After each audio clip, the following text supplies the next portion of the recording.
Welcome to this G review for Final Fantasy 15. I am the guy that considers making a grilled cheese sandwich respectably good makes you a master chef. Here we are in the land of Lucius. All the luscious Lucius you can handle in this video. I warn you right up front. This is post-game, post-main game. I've beaten it, that's why I'm wearing this fancy little outfit, this fancy shoulder cape. I still don't feel ready to take on the full brunt of the endgame of this one. So this is second pass, the one that went up on the site, myggaming.com, and so I've beaten the whole game, obviously, and then as I did with other Final Fantasy games that I really liked, I wanted to take on the endgame. I'll fully admit that Final Fantasy X and 12 are the only two that I've made real progress towards the endgame. That's partially not my fault, because Final Fantasy VII, I played it on PC, and I put down a save marker in the one place, and like the single chamber you're not supposed to do it in, or else you're stuck there forever, and I totally did that. So we'll blame that. So this is Castlemark Tower. This is one of the late game dungeons. As with most of them, you will find a very hideous, strong beast at the center of it all. If I recall correctly, that particular one is a Medusa-like, just jackass. Instead, let me show you the unfortunate brunt and my main qualm with this game, the realism.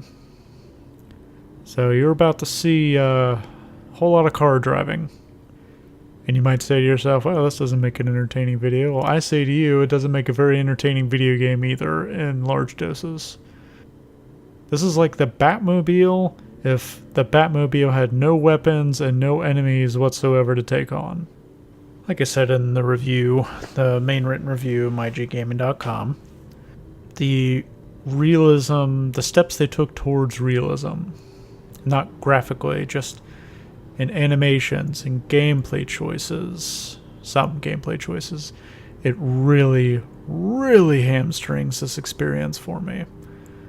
Like this manual driving, and to be fair, I could have automatically gone to a spot, but I wanted to show you what the first 10 hours are like in this game. You get very few options to automatically drive places, so you have to manually do it. I've upgraded the, what's it called? The Regalia here, that's the name of the car, to no longer need gas. It gets you there faster. I've taken away a lot of the slings and arrows that just make this a real boring experience.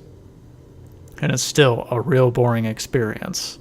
You can only do so much. I'm going to show you some hot flying action with the Regalia here in a few.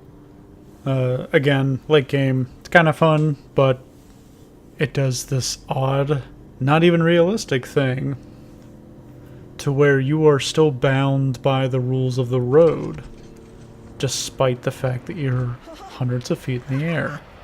Observe, won't you?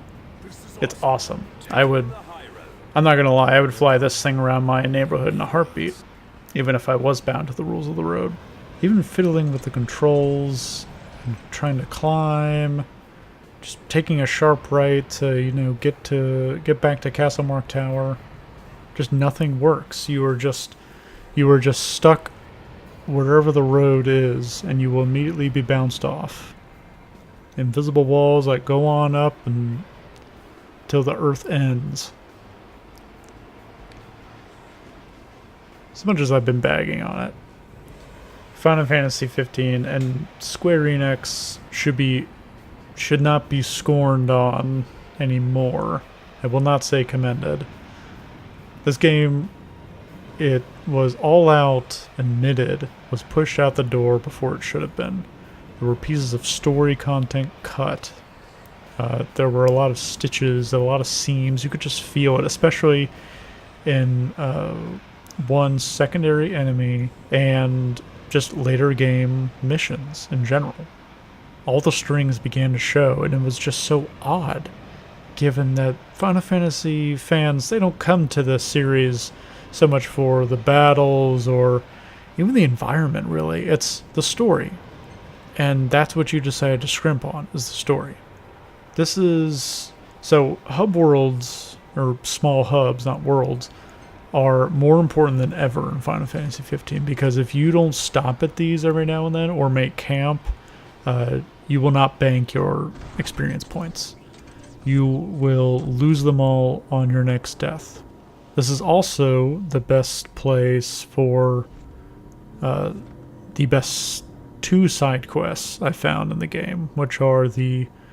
you can see it in the window eventually of the shop, the pinball game, and then the hunts. The hunts are everything you remember from Final Fantasy 12, if you've played that. If not, they're just, here's a monster, go get him. Go get him, tiger. Take him down, bring back some sort of proof, there you go. The ultimate challenges, again, not unlike other Final Fantasy games, are inside these towers. There's obviously one monster hunt that is a gigantic turtle, whom I haven't killed yet, but I do have a hankering for turtle soup. Again, I've upgraded him quite a bit. It is usually about now that he will start keeling over and asking someone for a cigarette to help with his breathlessness. Winners don't use drugs, kids. And winners also exercise by sprinting more than 20 yards at a time. Even on a second look, though, I didn't lower my score for Final Fantasy 15. Still sticks just barely at 8 out of 10 for me. I don't know what kind of breakthrough it would take for me to raise it at this point, or if it's even possible. But I will surely revisit it, and I'll let you know whenever I do. Alright, thank you so much for watching. I'll see you next time. Bye.